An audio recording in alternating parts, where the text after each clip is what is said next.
நீராறும் கடலொடுத்த நிலமடந்தை கெழிலொழுகும் சீராறும் வதனமென திகழ்பரத கண்டமிதி தெக்கணமும் அதில் சிறந்த திராவிடனல் திருநாடும்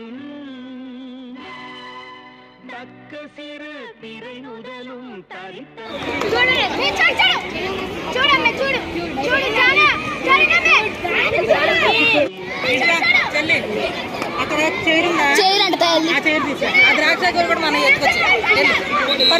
திசையும் புகழ் மணக்க இருந்த பெரும் தமிழனங்கே தமிழனங்கே உன் சீரிழமை திறந்து என்று செய்ய மறந்து வாழ்த்துதுமே